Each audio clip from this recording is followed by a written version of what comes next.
বন্ধু, ভালো আছো? কি খবর? অনেকদিন পর দেখা। বন্ধু, তুমি জমি এগুলো কিনলা নাকি? আমি ওই থুম থেকে ওই থুম পর্যন্ত হ্যাঁ, এখানে 50 বিঘা কিনলাম 10,000 টাকা দিয়ে। মাত্র মাত্র। এলে জমি কিনে লাভ নাই। ভবিষ্যতে লাতিপুতি খাইবে। জমি কিনে আমরা লাভ কতদিন নাই। বাঁচবো? এটা জমি কিনে কেলে আবাদ খেত লাগায় তো হবে না। সাইকেল আমি কিনছি, বেটারা একটা সাইকেল চালাবে, বুঝতে পারছেন? সাইকেল দিবি? হ্যাঁ, সাইকেল কিনে রাখছি। সাইকেল চালাবে, রাজার আলগালে ভঁ করে বেড়াবে, বুঝছেন? তো বন্ধু ভালো থাকো। হ্যাঁ, আচ্ছা লে, আচ্ছা, ঠিক আছে। আমার দরকার নাই, আমার জমি আছে, জমি ভালো, ভবিষ্যতে লাতিপুতি ছেলে মেয়েরা খাবে। হ্যালো, না না ভাই, ওই জমি আমি 5 কোটিতে দেবো না। আমার 50 বিঘা জমি, আমি 10 কোটির উপর লাগবে। 10 কোটির উপর হলে আমাকে বলেন।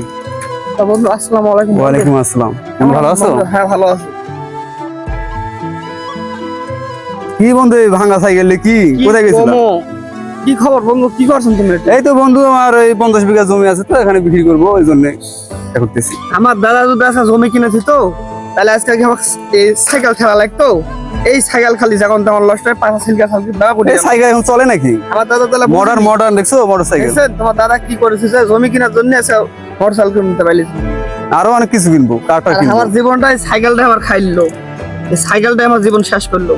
এটি চেন পড়ে যায়, এটি এই হয়, ওটি এই হয়, এই সাইকেল বিক্রি করতে জুতাও হবে না। হবেই না তো। এখন কি করবো? কিছু তো করার নেই আমার আর। এই সাইকেল ফেলে দাও, যাও।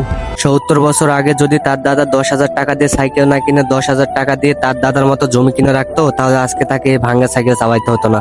এরকম ঘটনা কার কার সঙ্গে ঘটেছে অবশ্যই কমেন্ট করে জানাবেন। সবাই ভালো থাকবেন, সুস্থ থাকবেন, আল্লাহ হাফেজ।